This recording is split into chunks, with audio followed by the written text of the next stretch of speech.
They said I was too old to matter, so I showed them the deed with my name in bold print. That's what I told the lawyer later, when everything was already done, when the papers had been stamped and the house that once shut its doors on me finally carried my name again, not as a ghostly footnote, but as the rightful owner.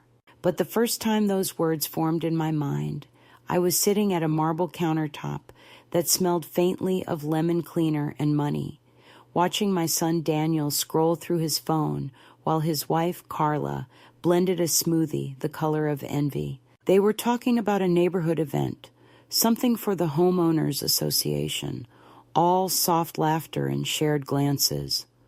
I was sitting right there, at the far end of the island, invisible in plain sight. The guest, the extra, the relic. I'm 76 years old. I still drive when the roads aren't too slick. I still cook better than anyone in this house, and until a few years ago, I handled my own taxes without help. I came to visit them from Oregon, 2 flights in a taxi that smelled like stale pine, and brought with me a small suitcase and a tin of raspberry scones.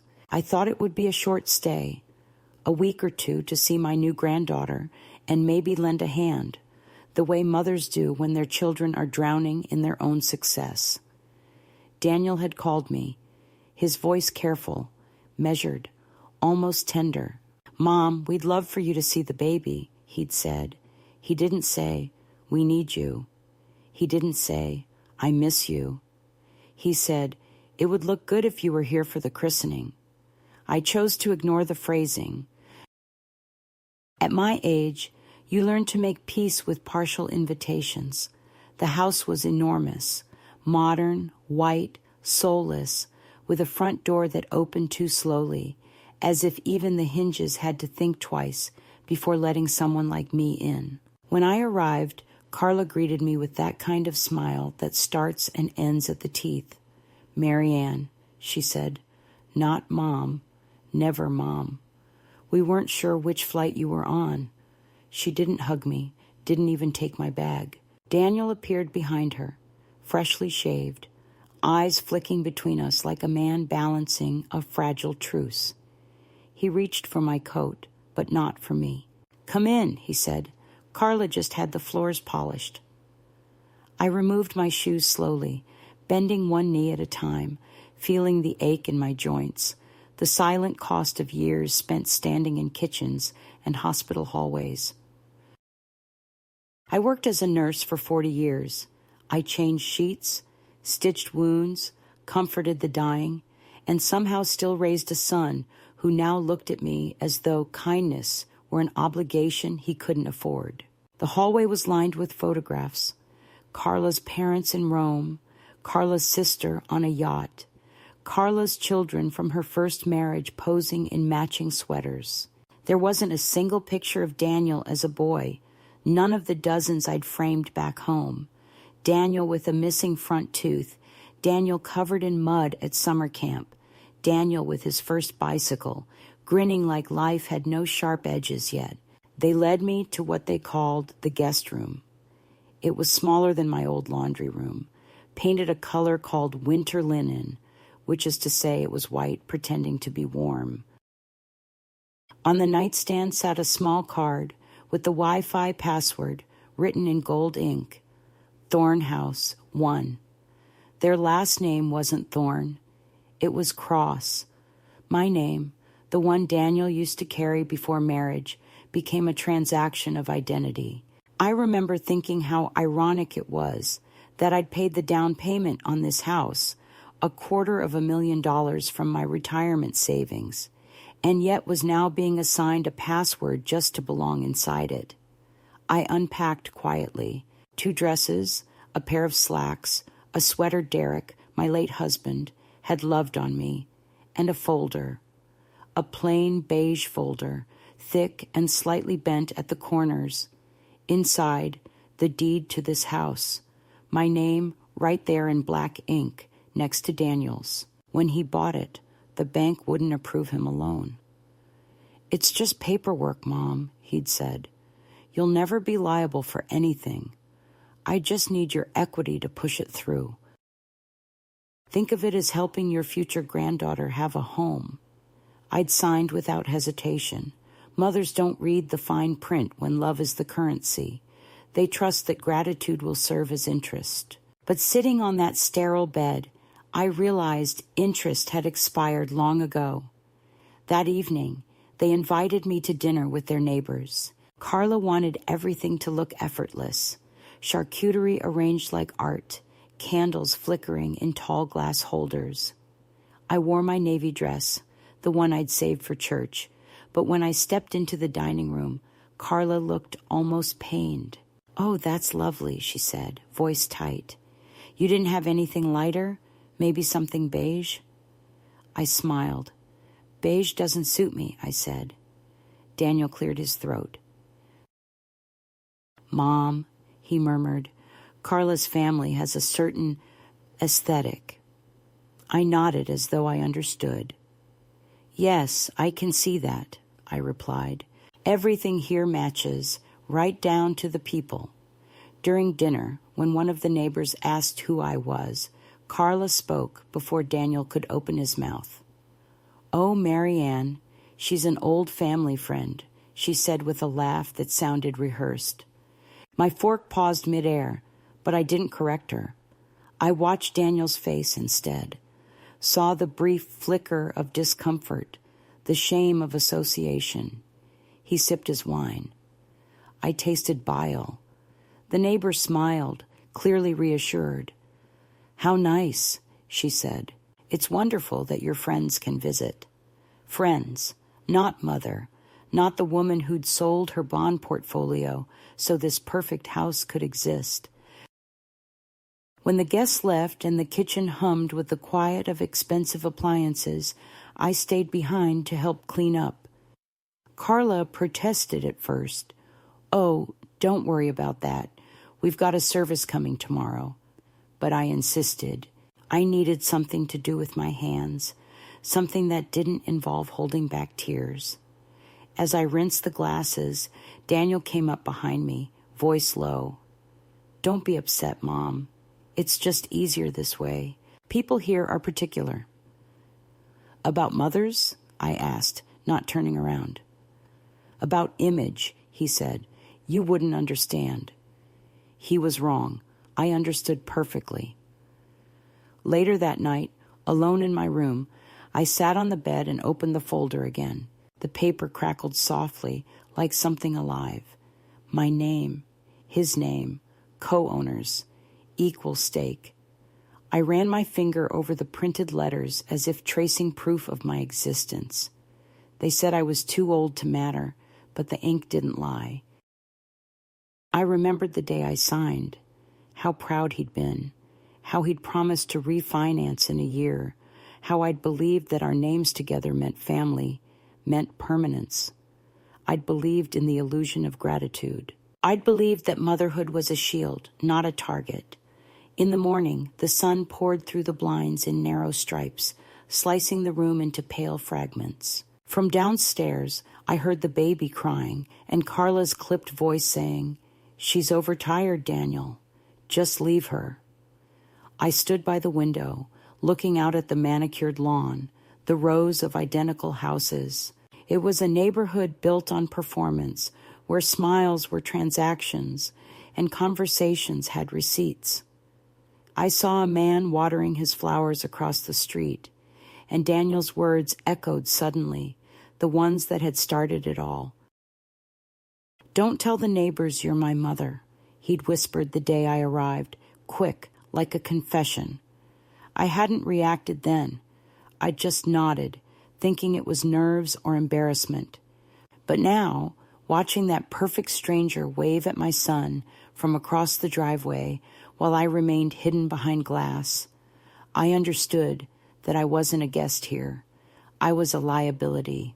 I made coffee, weak, bitter, and sat at the counter while Daniel and Carla rushed around preparing for another day of curated living. He wore a crisp shirt. She wore beige again. They didn't look at me. They moved around me like I was a shadow cast by furniture. "We'll be out most of the day," Carla said, voice bright.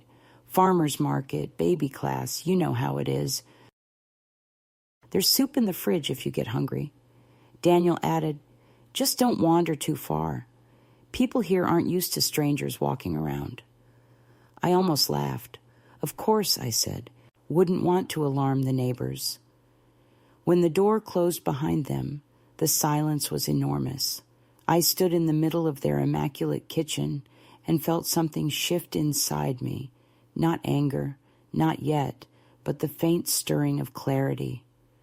I walked to the refrigerator, looked at the labeled containers, quinoa, kale, child snacks, and then to the folder resting on the counter.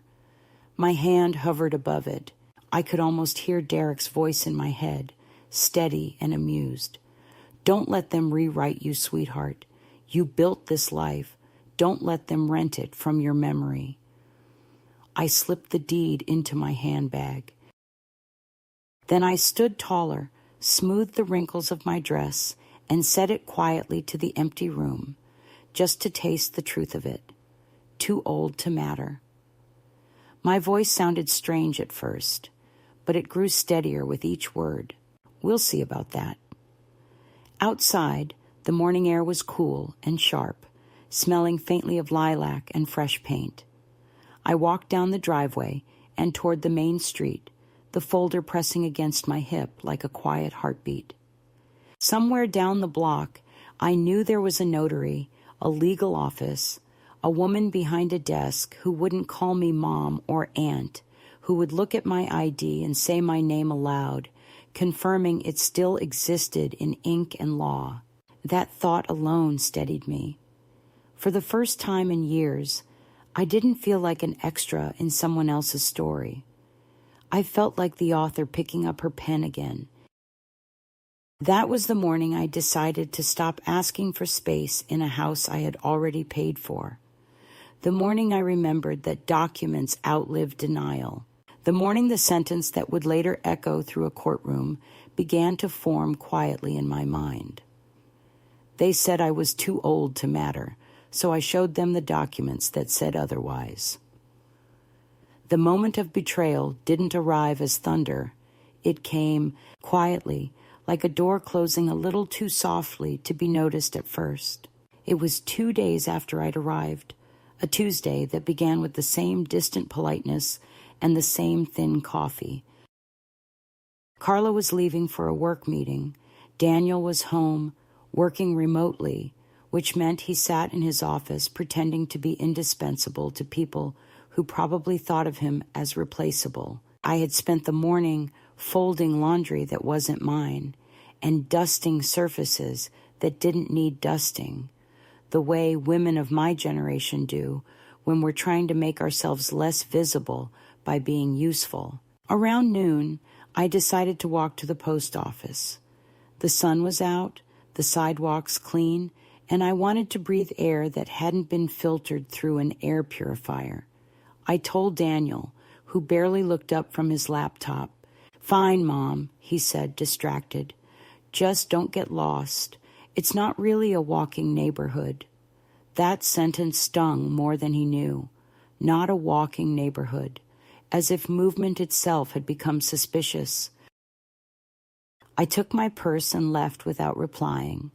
The streets were quiet, lined with identical mailboxes and cars polished to reflect the sky. A gardener nodded at me from one yard.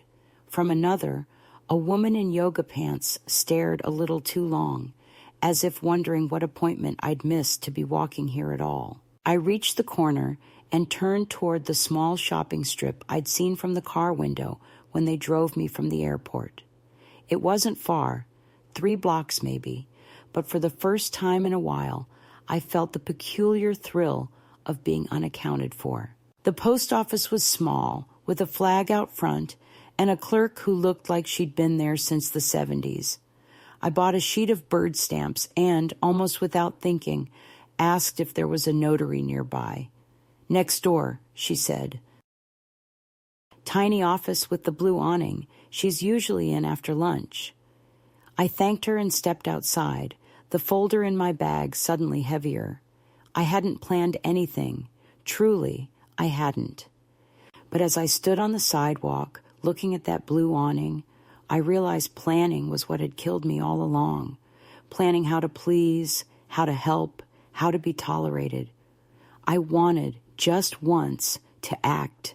The notary was a woman about my age, maybe a few years younger, with silver hair pulled back and glasses resting on the end of her nose. The plaque on her desk read, Ruth Ellen Moreno. She looked up when I entered. Afternoon. How can I help you? I hesitated before opening my purse.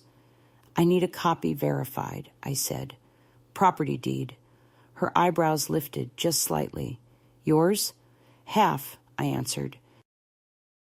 She smiled faintly, the kind of smile that meant she'd heard that answer before. Take a seat.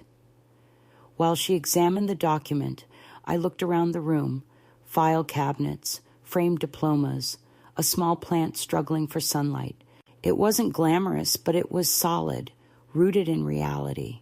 That's what I needed, proof of something that couldn't be erased by manners or modern decor. When she handed the stamped copy back to me, she said, Keep this somewhere safe. It's good you still have your original. Yes, I said softly. It's good to have something that still remembers my name.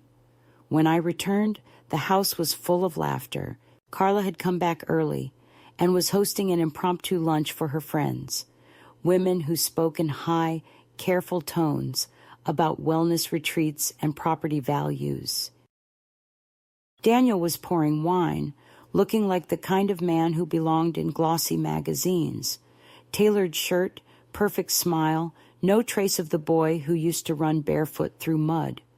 I tried to slip past quietly, but Carla spotted me. Marianne, come join us for a bit. Her tone was cheerful, but there was something tight underneath it. I walked over, clutching my purse like a shield. We were just talking about aging gracefully. One of her friends said, her teeth blindingly white. You must have so much wisdom to share. I smiled the way women do when insult is disguised as admiration. Wisdom, yes, I said. Grace, I'm still working on. They laughed too hard, the kind of laughter that means discomfort, not humor. I excused myself, claiming a phone call, and escaped upstairs. My hands were shaking, not with rage yet, but with a kind of cold astonishment. How easily they could turn me into a decoration, a living reminder of what they feared becoming. I sat on the edge of the bed and opened the folder again, the newly stamped copy crisp and official. For the first time, I saw the papers not as proof of generosity, but as evidence of power. I wasn't a guest in their home. I was an investor whose name had been scrubbed from the tour. That evening, when dinner came, I wasn't hungry. Carla insisted, You should eat. You barely touched lunch. But I said I wasn't feeling well. Daniel looked vaguely concerned in the way people do when they're not actually worried, but know they should pretend to be. Maybe get some rest, he said. You've had a long trip. I nodded and went upstairs. From the window, I could see them outside on the patio, sipping wine under soft lighting. Carla leaned into him, her laughter carrying faintly through the glass. I watched them for a long time, the two of them framed like a picture that didn't include me. Later, I heard them arguing. Their voices were muffled but sharp. I caught phrases. You should have told her. And she doesn't need to know. Then a softer, hurried whisper I couldn't catch, followed by silence. When I finally fell asleep, it was the uneasy kind of sleep that comes when your mind keeps rewriting the same line. She doesn't need to know. What didn't I need to know? The next morning, I found out. Carla was already gone, leaving behind the faint scent of perfume and disapproval. Daniel sat at the table, eyes tired. He looked up as I entered. Morning, Mom. Sit down. We need to talk. My stomach tightened. About what? About the house, he said. And just like that, the world tilted. The refinance finally came through, he continued, sliding a document across the table.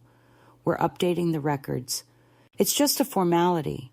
Sign here, and we'll transfer the mortgage fully into my name. That way, you're not liable if anything happens. The paper trembled slightly under his hand. I didn't touch it. Liable? I repeated. You make it sound like I'm a burden. No, he said quickly. It's just to simplify things. You don't want to deal with taxes and mail and all that. It's just easier this way. I looked at him, really looked at him. My son, my only child. The man whose first home I had scrubbed until my knees ached, whose medical school loans I'd helped pay off, whose every success I'd celebrated as my own. And now he was asking me to erase myself quietly, to sign away the last proof that I had mattered in the making of this life. I didn't raise my voice. I simply pushed the paper back toward him. I'll think about it, I said. He hesitated, clearly annoyed by my calm. There's nothing to think about, he said. It's paperwork. Then it can wait, I replied. I stood, steady despite the shaking in my chest. His jaw tightened. Mom, don't make this complicated. I won't, I said. You already have. I went back upstairs, closed the door, and sat down at the small desk. Outside, I could hear the faint hum of a lawnmower, the rhythm of a world that continued as if nothing had happened. I took out the copy Ruth Ellen had notarized and placed it beside Daniel's new form. Two realities on one surface, the truth and the revision. My eyes burned. It wasn't the betrayal itself that hurt. It was the ease with which it was delivered, as if I were an inconvenience to be managed with polite paperwork. That evening, when they went out to dinner with friends, I stayed home. I cooked myself an omelet, the first meal in that house that tasted of anything real. I sat by the window eating slowly, watching the sky turn from gold to indigo.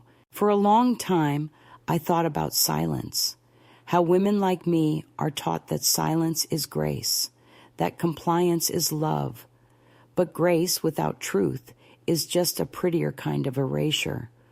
When they returned, Daniel called out from downstairs, "Mom, you awake?" I didn't answer.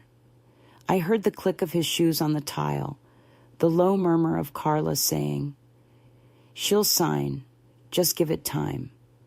I knew then that I wouldn't. I knew something else, too.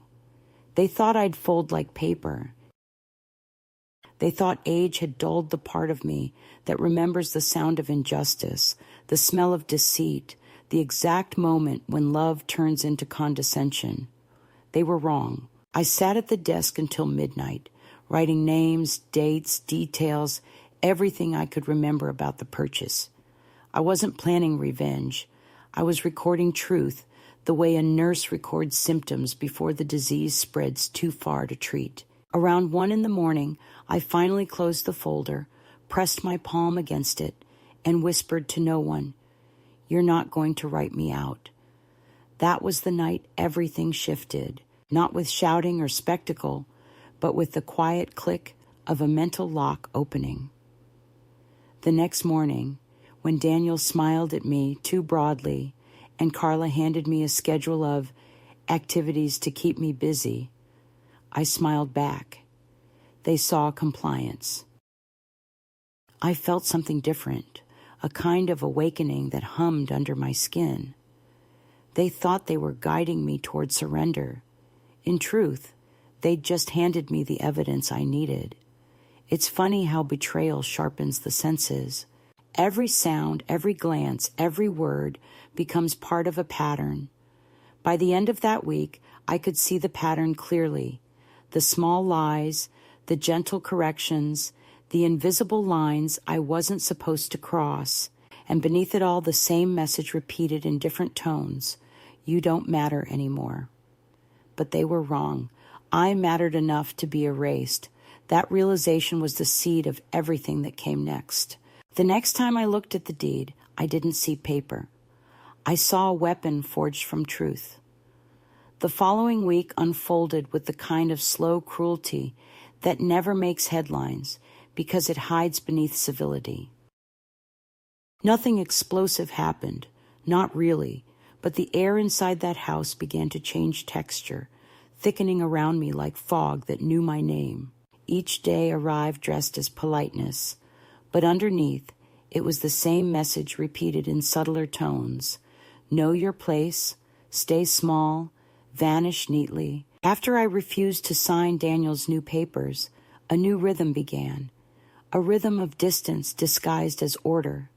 Carla, who had once called me Marianne with brittle formality, now rarely addressed me at all. She left notes on the kitchen counter instead, little lists in her perfect handwriting. Please don't use the good towels. Dinner will be later tonight. Remember, guests use the downstairs bathroom. Guests. I laughed when I read that one, a dry, humorless sound that startled even me. Daniel, for his part, behaved like a man walking on cracked glass, overly cheerful, overly helpful, as if excessive charm could erase intent. Every morning he'd appear at the kitchen doorway, coffee in hand, voice soft and measured. "Sleep well, Mom?" he'd ask, and I'd answer with a matching calm that scared him more than anger ever could. The distance between us wasn't loud, it was surgical. They were editing me out of their lives line by line, but I had already begun to make copies of the script. I spent most of my days wandering through the neighborhood, not because I needed fresh air, but because I wanted to see how invisible I could become before someone noticed. The houses were immaculate, each one an echo of the next, all pretending to be unique. The women who walked their dogs nodded without stopping. The men mowing their lawns looked right through me. I'd become the shadow of an older woman who existed in no one's database. That anonymity should have frightened me, but instead, it gave me something dangerous: freedom. One morning, I passed a small cafe tucked behind a row of boutiques, the kind of place where everything smelled of espresso and fresh bread. The barista, a young woman with chipped nail polish and a messy bun, smiled when I entered. "What can I get you, ma'am?" she asked. The word ma'am was warm, uncalculated, a courtesy without agenda. "Just coffee," I said, and sat near the window. The sunlight pooled on the table, soft and gold, and for a moment I felt almost human again. I wrote in a small notebook I'd started carrying, lists of thoughts, fragments of sentences, reminders that I existed beyond someone else's household choreography. When I left, the girl called after me, "See you next time." I almost turned to say, "You will." Back at the house, Carla was rearranging furniture. She claimed it was for energy flow, but I knew it was about control. Every item she moved had a story I wasn't invited to tell. The antique side table that had once belonged to my grandmother was pushed into a corner. The framed photo of Derek and me, our wedding day in 1969, me in lace, him in a suit too big for his shoulders, had vanished. When I asked, Carla smiled lightly. "Oh, I stored it. Didn't want it to get damaged." I said nothing. Later, when she went to the gym, I found it in the hall closet, under a stack of table linens, face down. I wiped the glass gently and put it back on the mantel where it belonged. By the next morning, it was gone again.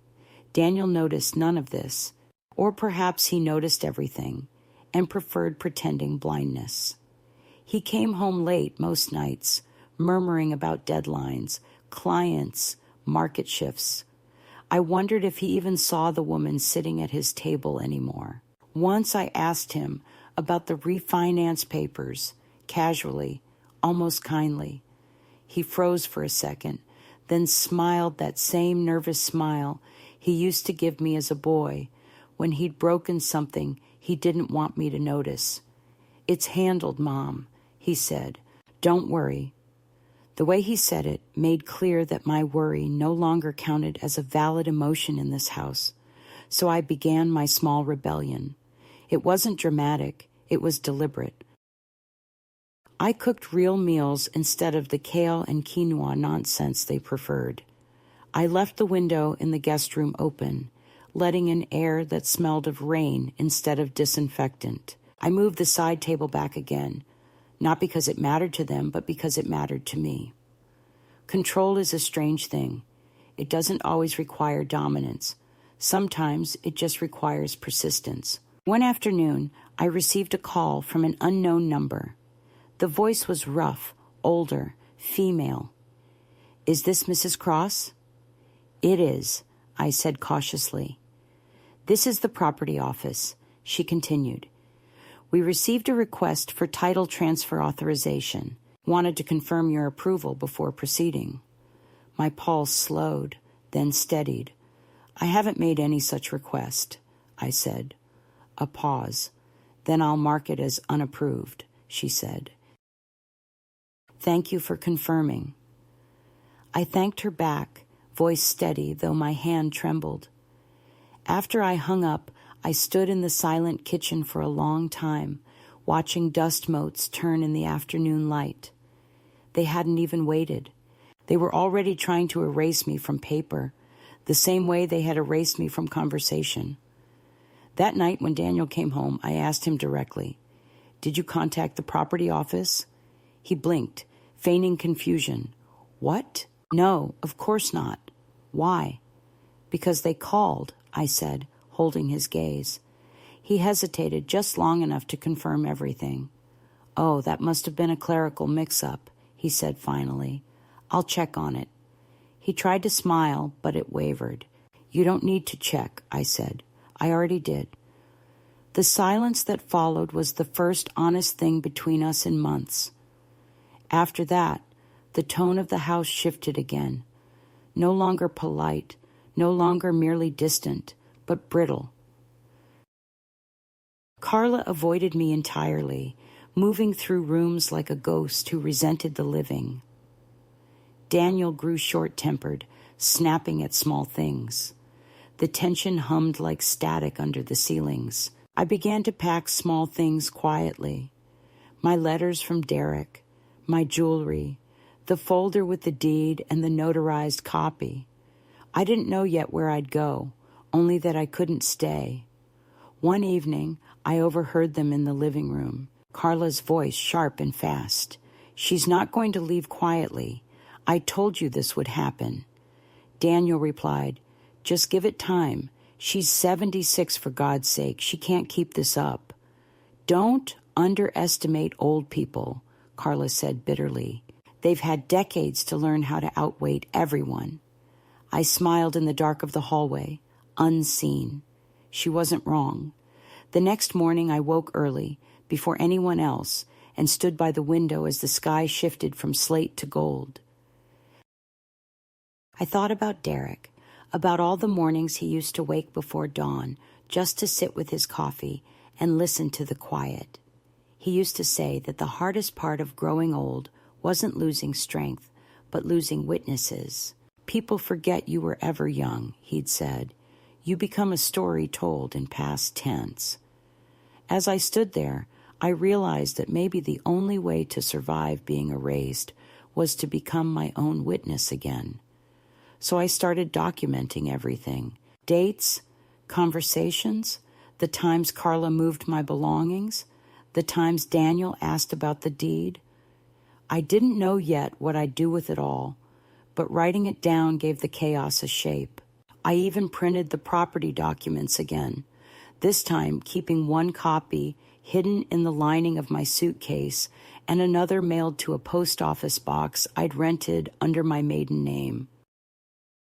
When the clerk asked why I wanted it, I smiled and said, "For safekeeping." She nodded, not needing to know more. Every rebellion begins quietly. Mine began with a notebook and a locked drawer. But the real shift came one Saturday morning. Carla had gone to a spa. Daniel was golfing, and I was alone in the house. I wandered into the office, the one marked private, and opened the drawer I'd once promised not to touch.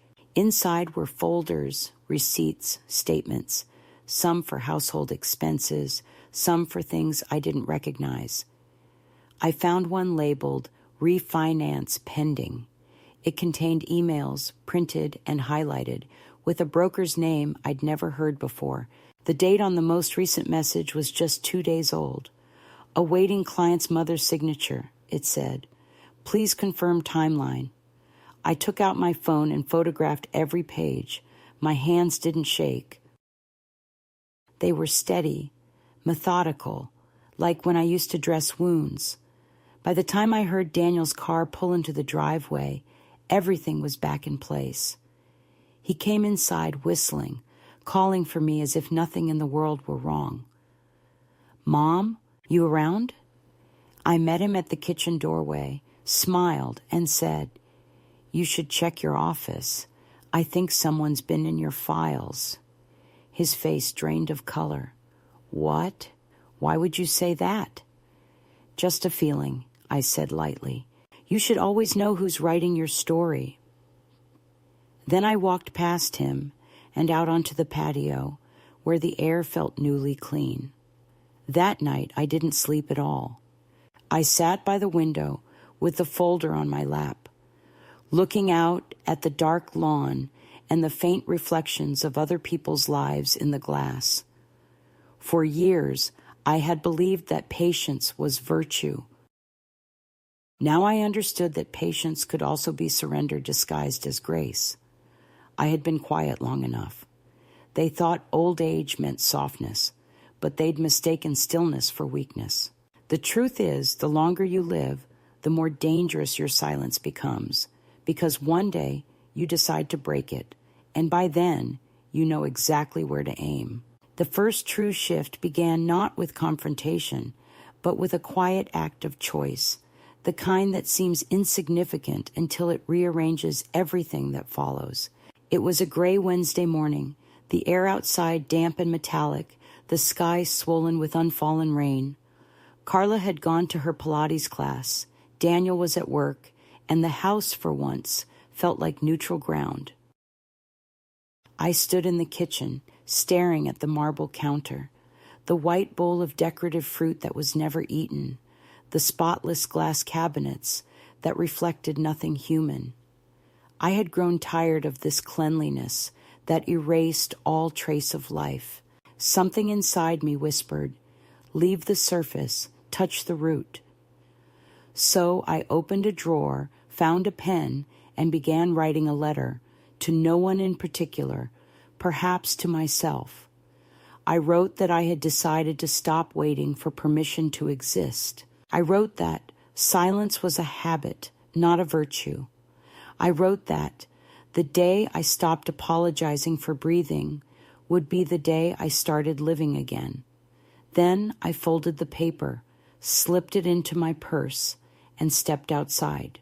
The walk to town took longer than usual because my knees ached, but I welcomed the ache. It reminded me I still had places to go, muscles that could still bear weight. I went straight to the cafe where the barista with the chipped nail polish worked. Back again? She said, smiling. You're becoming a regular. Maybe I am, I replied. I ordered coffee, sat by the same window, and this time, instead of writing lists, I began to make plans. I made a list of apartments for rent I'd seen on a community board, numbers of legal clinics, and addresses of women's centers. I didn't know yet where I'd end up, but I knew I was done waiting for a polite invitation to reclaim my life. When I returned home, the house was humming with Carla's music, something faintly electronic and soulless. She was in the living room, rearranging flowers. You're out early, she said, glancing at the clock. I needed some air, I replied. She nodded, uninterested, but then she hesitated. Daniel mentioned you've been asking questions about the mortgage, she said carefully. I hope you're not misunderstanding anything. He's only trying to make things easier for you. Her tone was smooth, practiced, the voice of someone accustomed to controlling narratives. "Easier for me," I said, "or for you?" That stopped her. She set the vase down, the stems trembling against the glass. "This isn't personal, Marianne," she said. "It's logistics. You're retired. You shouldn't have to deal with responsibilities." "Funny," I said. "I thought responsibility was the only thing keeping me alive." That night, I sat by the window of the guest room, watching headlights slide across the walls. Every light was someone going somewhere, and I couldn't bear the thought of staying frozen while the world kept moving. I decided I would go to the legal clinic the next morning. I didn't need to announce it. I didn't need approval. I would simply go. The clinic was in a converted library downtown, quiet and slightly musty, with flyers on the walls advertising tenant rights and pension assistance. The woman who helped me was younger than Daniel, probably early 30s, with tired eyes and a patient voice. I explained my situation briefly, how my name was on the deed, how I had financed the down payment, how my son wanted me to sign over my share. She listened without judgment, typing notes as I spoke. When I finished, she looked up and said, "Legally, they can't remove you without your consent. You're a co-owner. In fact, if you wanted, you could request an accounting of all payments and taxes since the purchase." I felt something settle inside me, a weight that wasn't fear, but understanding. "So I still exist," I said. She smiled faintly. "On paper and in law." "That's enough," I said. On the way home, I stopped by a park, sat on a bench, and watched two children playing tag under the trees. Their laughter was sharp and unfiltered, the kind of sound that cuts through all the pretense adults build around themselves. I remember Daniel at that age, running through the yard barefoot, yelling for me to watch as he chased the dog in circles. I used to think motherhood was the act of giving everything you had until there was nothing left but pride. Now I realized pride is just the silence you wrap around pain when no one thanks you for surviving it. When I reached the house, Daniel's car was already in the driveway. Inside, he was pacing the kitchen. "Where were you?" he asked too quickly. "Out," I said. "You should have told me." "I didn't realize I needed to." His face tightened. "Mom, you can't just wander off. What if something happened?" "Then I suppose something would have happened." He exhaled sharply, the way he used to when he was a teenager and didn't get his way. "This isn't about control," he said, though we both knew it was. "It's about safety." "Safety for whom?" I asked quietly. He had no answer. He just rubbed the back of his neck and muttered something about dinner. After he went upstairs, I poured myself a glass of water and looked around the kitchen, trying to see it the way I once had, as a sign of achievement, a space built by the success of the child I raised. But now it looked different, sterile, artificial, a museum of curated taste. The granite counters, the gleaming appliances, the absence of anything handmade or flawed. It all spoke of a life that had no room for imperfection, no patience for the woman who had made imperfection bearable. I ran my hand along the counter, feeling the cold smoothness, and thought of all the meals I had cooked on scarred wooden tables, all the hands I had held in hospital corridors, all the nights I'd stayed awake listening for the sound of Daniel's breathing when he had a fever. None of that lived here. That night, I wrote another letter. This one was to Derek. I told him about the house, about the silence, about the way our son had become a stranger, dressed in respectability. I wrote that I had started to remember who I was before I became someone else's extension. I wrote that I was learning to stop forgiving people who confuse age with weakness. When I finished, I folded the letter and tucked it into the drawer beside the deed. I didn't know if I believed in heaven, but if Derek was anywhere at all, I wanted him to know I was still fighting. The following morning, I left early again, but this time, not for the cafe. I went to a small bakery near the edge of town that had a handwritten sign reading, "Help Wanted, Part-Time." I stood there staring at it for a long time, feeling ridiculous. Who would hire a 76-year-old woman with arthritic knees and a resume that belonged to another century? Still, I walked inside. The owner, a heavy-set man with kind eyes, looked up from behind the counter. "Morning," he said. "You hear about the sign?" "I am," I replied. He hesitated only a moment before saying, "You ever worked in food service?" "Not professionally," I said, "but I've fed people my whole life." He chuckled. "That counts more than you think. Can you start with mornings? It's mostly counter service and prep." "I can."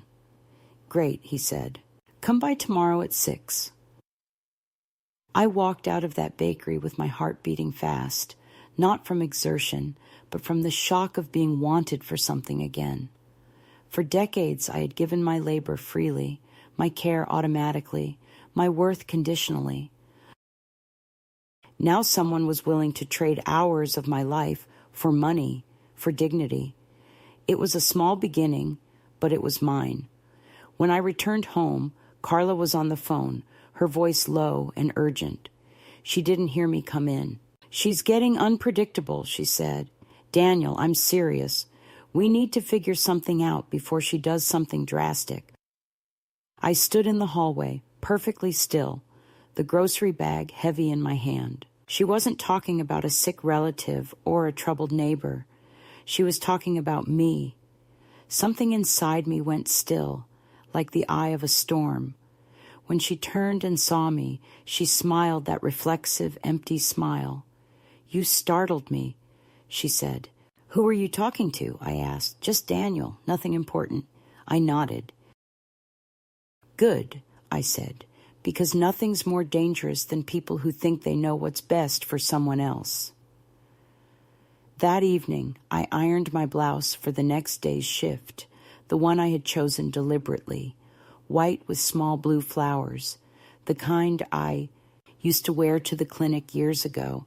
As I ran the iron over the fabric, I thought of how many times I'd prepared clothes for other people, Daniel's graduation suit, Derek's work shirts, even Carla's dresses when she was pregnant and too tired to stand at the ironing board. Now, for the first time in a long while, I was pressing a blouse for myself, for a life that didn't orbit anyone else's comfort. When I lay in bed that night, the room no longer felt like a guest space. It felt temporary, yes, but not like exile, more like a station before departure. I knew now that I was leaving, though I hadn't yet decided when or how. What I didn't know was that the moment I stepped into that bakery the next morning, covered in the smell of flour and yeast and possibility, the balance of power in my story had already shifted. I was no longer waiting to be rescued. I had started to rescue myself quietly, methodically, one early morning at a time. The job at the bakery began like a secret, small, harmless, something I told no one about because I wanted at least one piece of my life that wasn't subject to Daniel's polite oversight or Carla's judgment disguised as concern. The first morning I arrived before sunrise, the streets still half asleep, the air sharp with the smell of rain and yeast.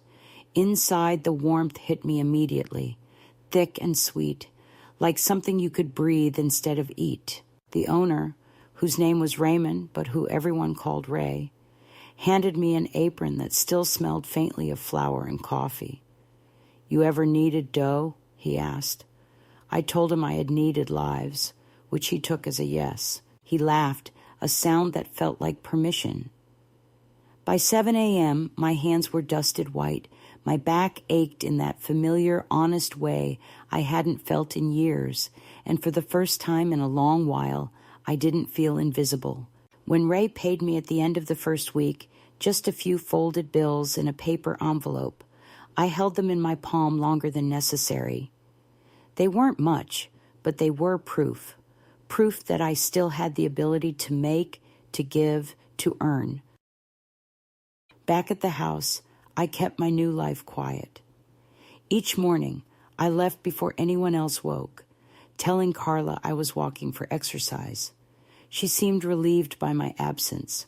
I'd return by noon before Daniel came home for lunch, slipping upstairs to shower off the scent of cinnamon and yeast. The house smelled of disinfectant and expensive candles, while my hair smelled of sugar and coffee. It felt like carrying two worlds at once, one brittle and cold, the other warm and alive. I began saving part of my pay in a small tin I kept behind a stack of towels in the closet, the way my mother once hid grocery money from my father when times were lean.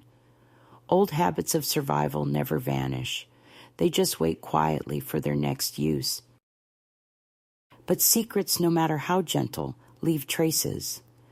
One afternoon, Carla noticed the calluses forming again on my palms. "You should use hand cream," she said absently, scrolling through her phone. "Your skin looks rough." "I like it that way," I said. She looked up puzzled, but didn't ask more. Later that week, I caught Daniel looking at me the same way one looks at a child who's learned a trick you didn't approve of. "You seem busy lately," he said, voice casual. "Keeping yourself occupied?" I smiled faintly. "Something like that." He nodded, but I saw it. The flicker of suspicion, the discomfort of realizing I had found a rhythm beyond their control. Everything might have continued quietly if not for the letter that arrived 3 weeks later. It was a plain envelope with my name written in an unfamiliar hand, the postmark from Oregon. Inside was a single-page, lined notebook paper, the handwriting uneven but deliberate. "Grandma," it began, "where are you? Dad says you're taking some time for yourself. Mom says you're fine, but no one tells me where you are. I miss you. Please write back. Kieran, my grandson, my sweet boy, now 17, the only one who ever asked about the stories behind the photographs instead of just scrolling past them. His letter was like a door opening to a part of my life I'd almost locked away. I sat on the edge of the bed, reading it over and over, tracing the loops of his handwriting with my thumb.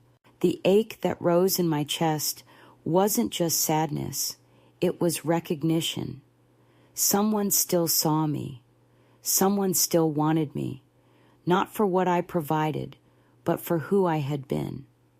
I wrote back that night, a short letter full of careful honesty.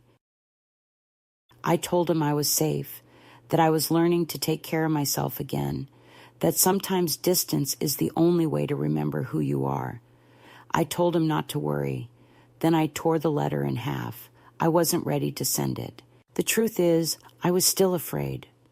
Afraid that if I reached back toward that family, I'd be pulled under again, rewritten as the fragile woman they preferred to imagine. Instead, I folded the torn pieces into the back of my notebook. Around that same time, Carla began making phone calls behind closed doors. Her voice was always low but sharp, the tone of someone trying to sound calm while balancing on panic. One evening, I came downstairs quietly to fetch tea and heard her say, "No, she hasn't signed anything yet. Yes, I know that. I told him, but she's unpredictable lately." I froze in the doorway, unseen, unpredictable. The word lingered like a bruise. To them, unpredictability wasn't freedom. It was a malfunction. I went back upstairs, sat on the bed, and realized I had stopped being family. I had become a liability with memories. A few days later, Daniel knocked on my door. "Mom, you have a minute?" He came in without waiting for an answer, holding a folder. I could see the edge of a document inside, official paper, thick and too clean. "Carla and I talked," he said, sitting down. "We think it might be better if you moved back to Oregon. There's a senior community near your old place. Really nice. close to medical care. We could help set it up. I looked at him, trying to find the boy I used to know under the man who now spoke to me like a client. Moved back? I repeated. This is my home. Technically, he began, and that word was the knife. I stopped listening after that. He said something about comfort, about safety, about how I'd be happier surrounded by people my age. I said nothing until he finished. Then I smiled, a small, deliberate smile that made him lean back slightly. You sound rehearsed, I said. Did Carla write that speech for you, or did you practice it in the mirror? He flushed, stood up quickly, muttered that he was only trying to help. Help yourself, I said softly. I already have. After he left, I opened my closet, pulled out the small tin, and counted the money. Bills folded neatly, small but growing. It wasn't enough to start over yet, but it was enough to know I could. That night, I couldn't sleep. I sat by the window and listened to the rain, the kind that falls evenly, patiently, as if time itself were whispering that nothing stays hidden forever. The confrontation came sooner than I expected. The following week, Carla showed up at the bakery. She didn't say a word to me at first. She just stood in the doorway, wearing one of her immaculate beige coats, looking so out of place among the flour-dusted counters that even Ray paused mid-sentence. Can I help you? He asked, but she ignored him. Her eyes found me. Marianne, she said, voice cool, we need to talk. I wiped my hands and nodded toward the back alley. Outside, the air smelled of sugar and exhaust. You've been working here? She asked, as though I'd been caught stealing. I have, I said. Why? Because I wanted to, I said. Because it's my time to do something that belongs only to me. She blinked, almost offended. Do you have any idea how this looks? To whom? I asked. The neighbors? Your friends?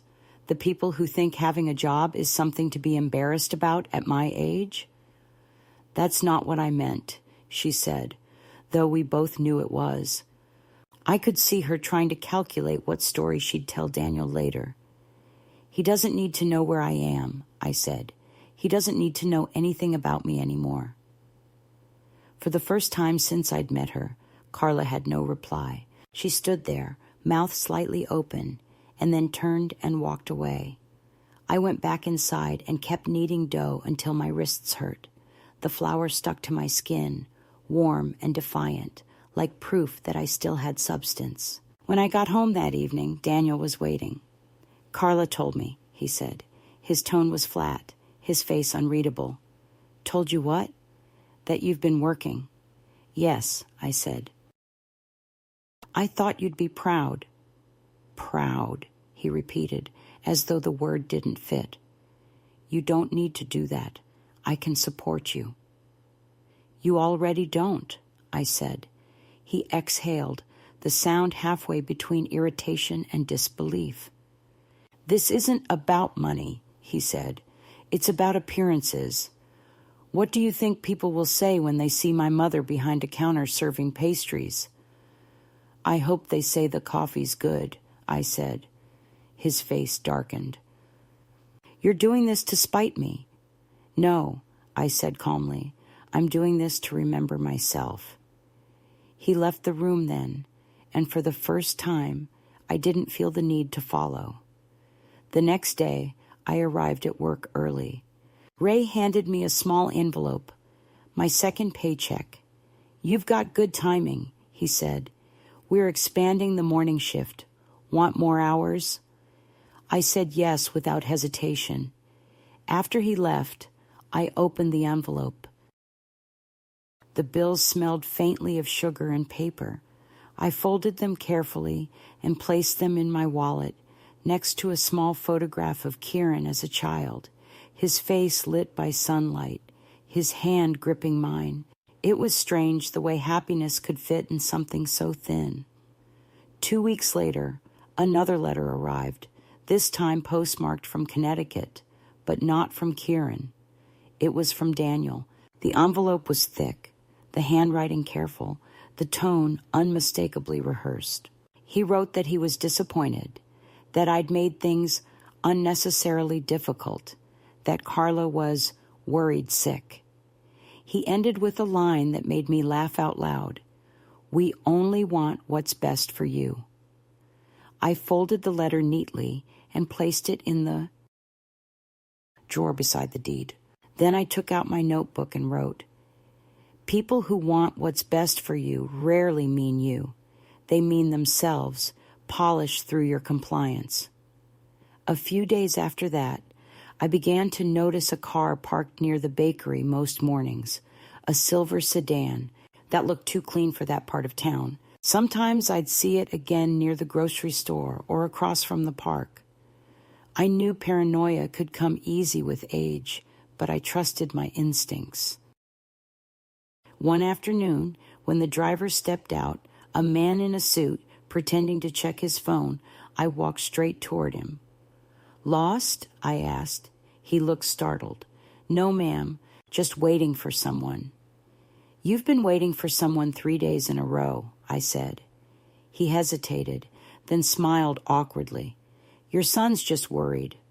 I almost laughed. "Tell him worry looks a lot like surveillance." Then I walked away. That night I came home and found an envelope on my bed. Inside was a printed article from a local paper. "Elderly woman concern sparks family search." My picture, a cropped one from Daniel's wedding, sat above a caption calling me "Beloved Matriarch, Temporarily Unaccounted For." Carla's quote read, "We just hope she's safe. She's always been so trusting."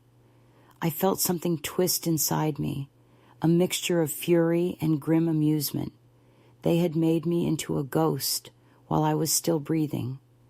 I folded the clipping carefully and placed it next to the deed, proof, once again, that people only start caring when they lose control.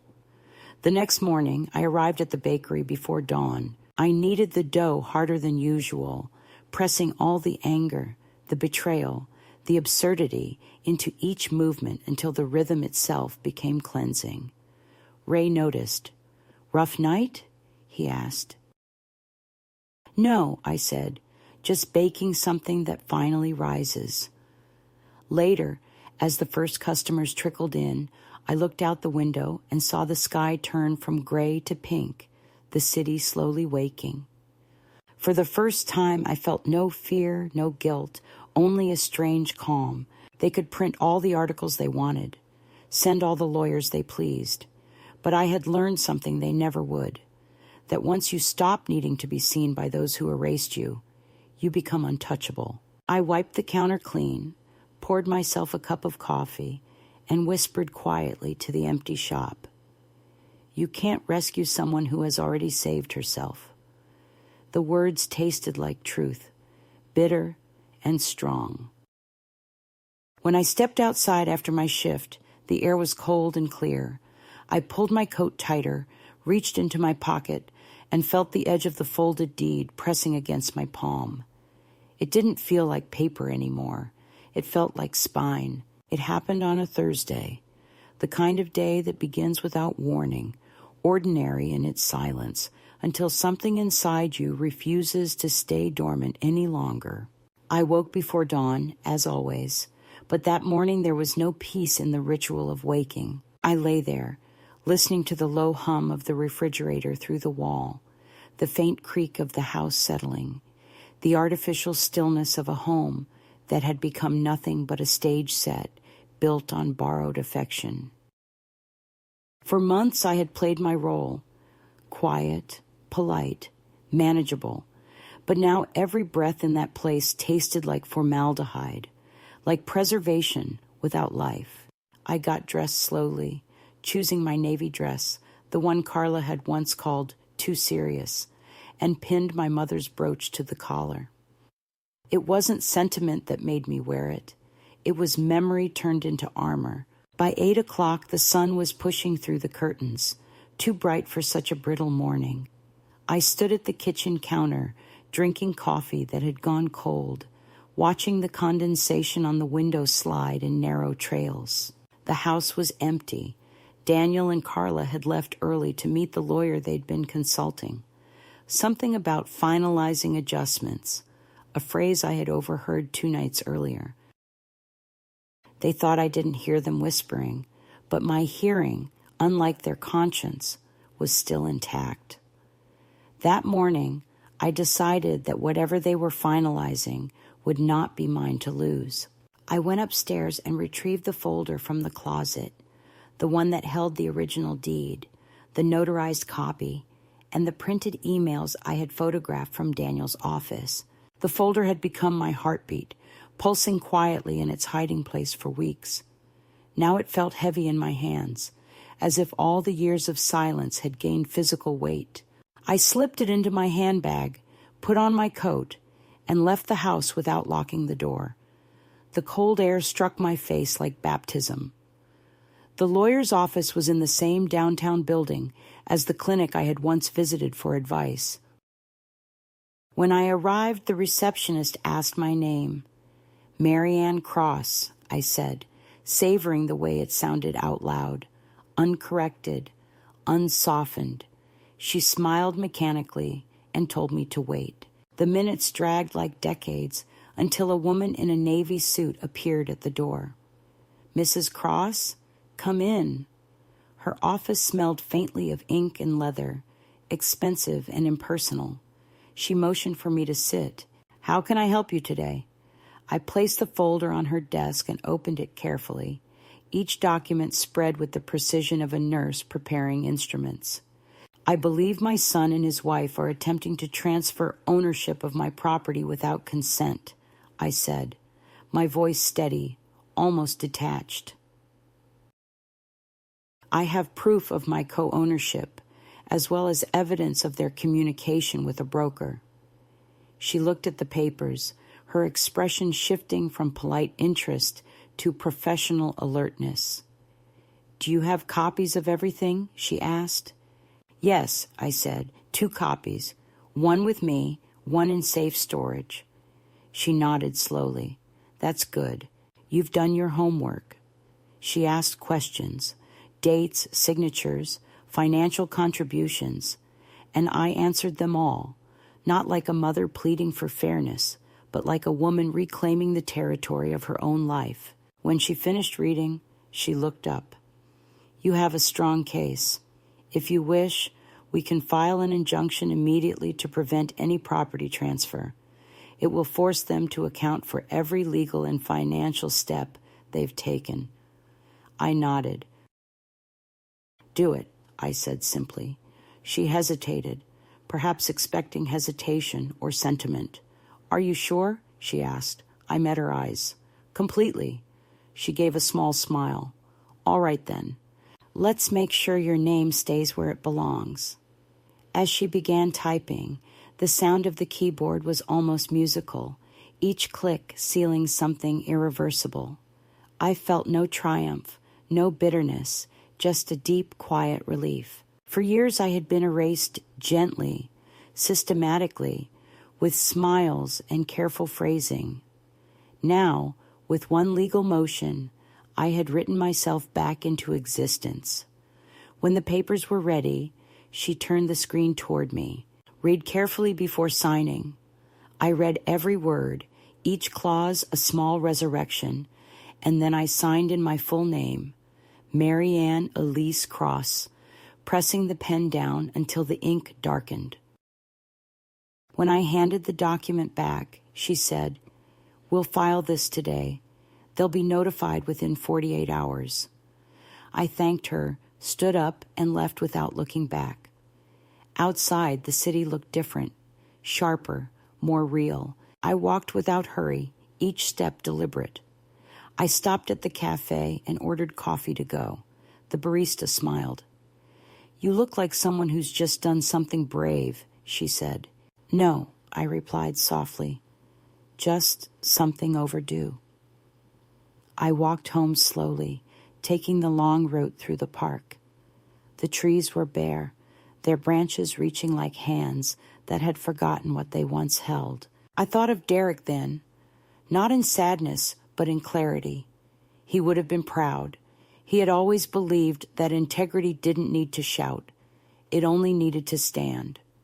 When I reached the house, Daniel's car was already in the driveway. Through the front window, I saw him pacing, phone pressed to his ear, gestures sharp, agitated. I took my time unlocking the door. As soon as I stepped inside, his voice rose. "Where have you been?" he demanded. "The lawyer's office," I said. "Yours or mine?" "Ours," I said, setting my bag on the table. His face tightened. "Mom, you don't understand." "I understand perfectly," I said. "You were trying to remove me quietly, the way you remove a photo from a frame. But you forgot that I kept the negatives." Carla appeared at the top of the stairs, her expression composed but her eyes wild. "You shouldn't have done that," she said. "We were trying to protect you." I laughed then, not cruelly but cleanly, the kind of laugh that comes from years of holding it back. Protect me? From what? Ownership? Autonomy? The horror of being an adult woman who refuses to disappear. Daniel ran a hand through his hair. "Mom, you're blowing this out of proportion." "No, Daniel," I said quietly. "You are shrinking it to fit your comfort." He sank into a chair, suddenly looking smaller, not because he was defeated, but because he had lost his illusion of moral ground. "What happens now?" he asked. "Now," I said, "you will receive a notice from my attorney. It will explain everything." He looked up, startled. "Your attorney?" "Yes," I said. "The one who filed an injunction this morning." Silence filled the room, thick and trembling. Carla's mouth opened slightly, but no sound came out. I continued, my voice calm. "You have 48 hours to respond before the court freezes any transaction involving this property. After that, every dollar and signature will have to be accounted for." Daniel stood abruptly. "You didn't have to go this far," he said, his voice breaking. "We could have handled this privately." "You mean quietly," I said. "That's what you really wanted, for it to vanish without noise. But I've been quiet for too long, Daniel. Silence is the only inheritance women of my generation were allowed, and I'm done passing it down." Carla turned away, muttering something about calling their lawyer. I stepped toward the door, my coat still draped over my arm. "Don't bother," I said. "It's already in motion." I paused at the threshold and looked back at them, the two of them frozen in their immaculate living room, surrounded by everything that was supposed to symbolize success. "You'll have to learn to live in a house that finally tells the truth," I said. Then I walked out. The afternoon light was blinding when I stepped outside. I didn't have a destination, just the fierce need to keep moving. I walked to the park again, sat on a bench, and watched the clouds shift. For the first time in months, I felt something inside me settle. A stillness that wasn't resignation, but peace earned through fire. Around me, life continued as usual. Children laughing, dogs chasing leaves, strangers passing without notice. I thought about how ordinary the world remained, even after something monumental happens inside you. Maybe that's the real measure of liberation. Not fireworks, not applause, but the quiet realization that you can breathe again without asking permission. That evening, back at the bakery, I told Ray I needed to stay late to help with inventory. After he left, I brewed a fresh pot of coffee and sat at the counter, writing in my notebook. I wrote that I had signed my name, not for ownership, but for remembrance, that every act of erasure needs an answer, and mine had finally arrived. I wrote that dignity is not given. It's reclaimed, word by word, signature by signature. When I finished, I closed the notebook and pressed my palm against the cover. the way one might bless a child before sending it into the world. By the time I walked home, the streetlights were on, their glow soft against the wet pavement. I could see my reflection in every shop window. Older, yes, but alive in a way I hadn't been for decades. As I turned the corner, I realized I no longer cared whether Daniel and Carla understood what I had done. The act itself was enough. I had stopped asking to be part of their story and had written the ending of my own. The weeks that followed passed in a kind of slow, lucid quiet. There was no explosion, no tearful apology, no dramatic reconciliation, just the gradual settling of dust after a long, controlled collapse. The legal notice went through exactly as the lawyer had promised. Daniel called twice, both times leaving messages that balanced between guilt and negotiation. "Mom, let's just talk," he said in the first one, his voice still trying to sound in charge. "We can work something out privately." The second one was shorter, quieter. "I didn't mean for things to go this way." I didn't return either call. I had no desire for explanations anymore. There are conversations that exist only to feed regret, and I was finally done feeding things that starved me. Carla didn't reach out at all. I learned from the lawyer that she and Daniel had put the house up for sale, but were unable to move forward because of the injunction. Their perfect life, curated like a showroom, had suddenly developed cracks visible to anyone who looked closely enough. But I didn't feel triumph. I felt release. For the first time in years, I woke up without the weight of anticipation, without waiting for permission to exist. The silence that had once suffocated me now felt clean, almost merciful. I kept working at the bakery. The rhythm of those mornings became my anchor. I liked arriving when the world was still gray and unformed, when the ovens were the only source of light and the smell of fresh dough filled the air like promise. Ray said I brought calm to the place, though I think it was the other way around. The bakery had soothed something in me that words could never reach. Sometimes the barista from the cafe next door stopped by with leftover croissants, and we'd talk for a few minutes before the rush began. "You seem lighter," she said once. "Did something good happen?" "Something true happened," I replied. That was enough explanation for anyone who understood what truth costs. A month later, I received a letter from Kieran. It was shorter than his first, but braver. He'd found my address through the return label on one of Daniel's old envelopes. He wrote that he'd read about the court filing online and that he was proud of me. "I didn't know you could still surprise everyone," he said.